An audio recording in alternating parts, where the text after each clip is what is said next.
And then some of my heroes like Fassbender and Warhol. I feel like Fassbender was so great in terms of his content, the richness of his narratives, how they really deal with ideas of Freud and Lacan, but not in obvious ways. The actor in the middle is one of the first actors to die of AIDS, and of course Warhol, he was a genius. This was a show that was at Derek's Eller Gallery called Kings and Queens, and these are sort of the more loose narratives. But I was thinking about how these things related to one another and wanted to make something that was bigger just than the characters themselves, and how they related to one another. But again, the paintings sort of speak for themselves. And these were also Kings and Queens I felt that changed culture. This is Marcel Proust. I don't know if you guys have ever read Remembrance of Things Past, but I listen to audiobooks when I paint, so I listen to all of it on CD, like all 64 CDs.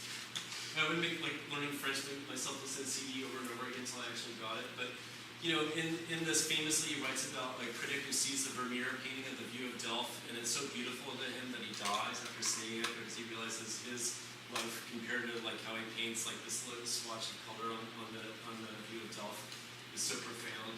And actually, supposedly when Proust saw that painting, he also died. But also Proust, an out-gay writer, writing at the time of the 1800s, where it wasn't so cool to be gay, and trying to spend a long time, really influenced by Caravaggio and Rembrandt and other paintings that I had seen in Europe, and trying to just really get to the bottom of painting.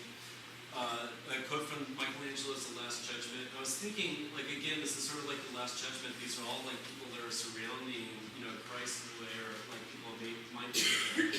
Again, my shout out to my old, late adolescent love for Keanu River in that movie, My Own Private Idaho, thinking of them as being outside of the symbolic order. King Kong is a Christ-like figure. Keeping the pterodactyl away from Fay Ray, thinking about that Duccio painting at the Frick of like Christ like casting out the devil.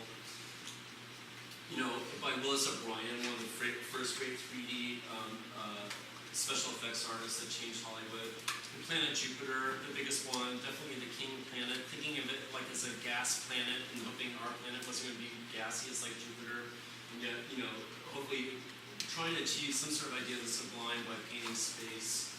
Not just James Dean of Rebel Without Cause, but I was thinking like, oh my gosh, this is like a giant machine monster in the observatory, hopefully. I love Japanese animation, I teach it too, and thinking about ideas of apocalypse, and thinking like he's like leading us going like, look what's going to happen if we don't watch out. And then kind of like the Buddy Robot gorilla painting, having it hopefully bliss out into other worlds.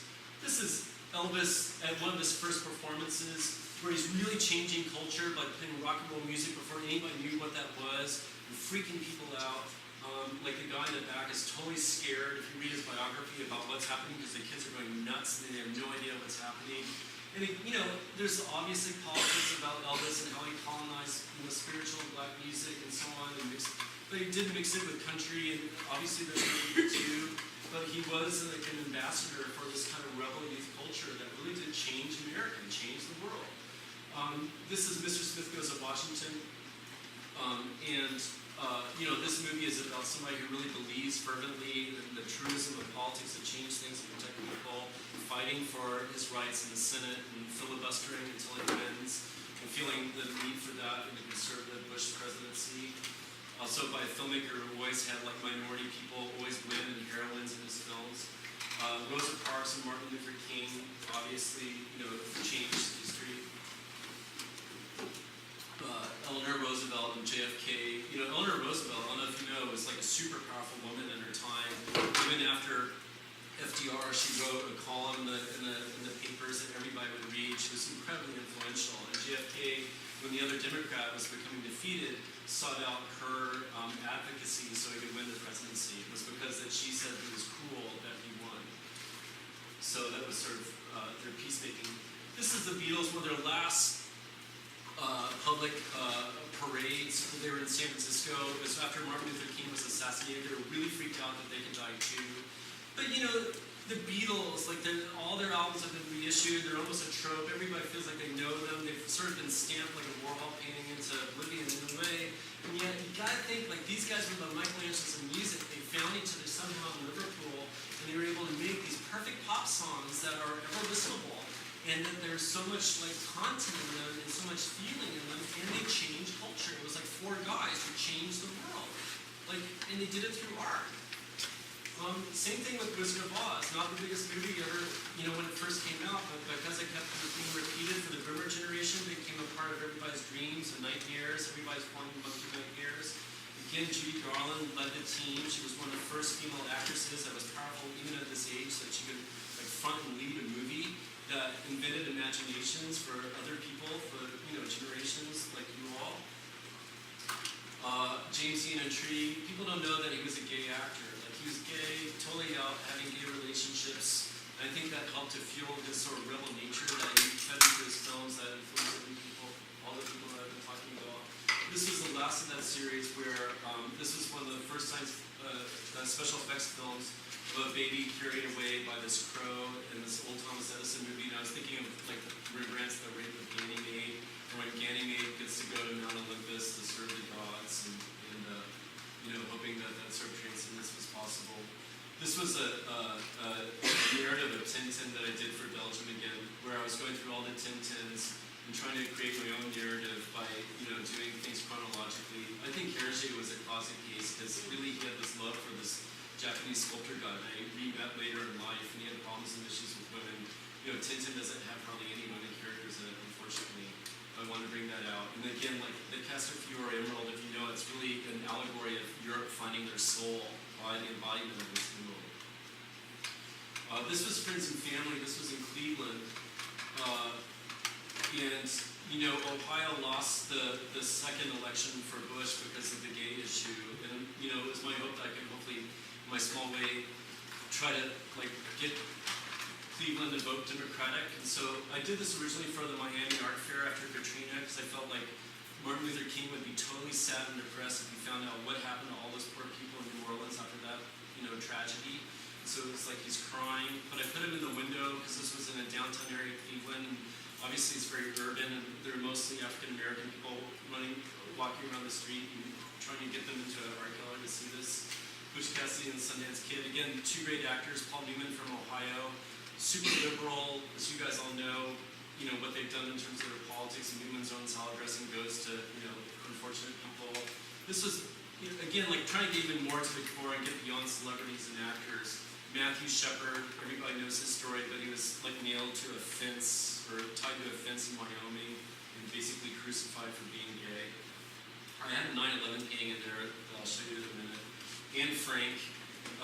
If you go to Amsterdam and go to the Anne Frank house, it's almost like going to a Robert Gober museum.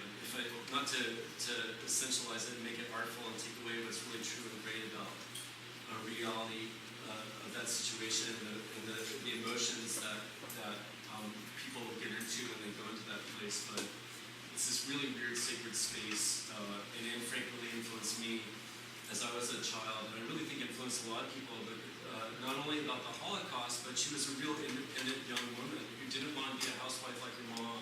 And when she was writing in her diary, she would say, I want to write to save people, I want to write, and be an important writer, and she doesn't know that's it's performed when she's doing it. She's actually writing that text that does change a lot of people's views. And I think for the boomer generation, they grew up reading Anne Frank, and I think for a lot of women especially, it gave them that feeling and sense of independence, as well as obviously bringing a personal face to the Holocaust to make people understand that atrocity.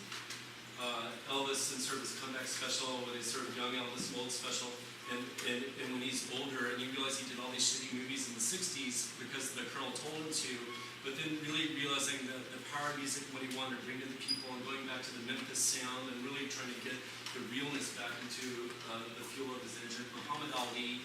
You don't really think of Muhammad Ali changing his name to Islamic name, Muhammad, but at the time it freaked people out, just like it would right now, probably. And he really fought, obviously, for his right to be Muhammad Ali, but also was publicly against the Vietnam War when that was happening, and raised a lot of feathers and was disallowed to fight by conspiracy against the government. That was Hamlet on a small side. Katharine Hepburn, notorious bisexual, probably lesbian actress. One of the first actresses to wear pants in cinema to give women a lot of feeling of power. Strong female actress. Again, JFK, maybe looking a little bit like Jimmy Carter. The planet Earth from the photo taken by a human being, a bird that was shown in the Al Gore movie. Jackie Kennedy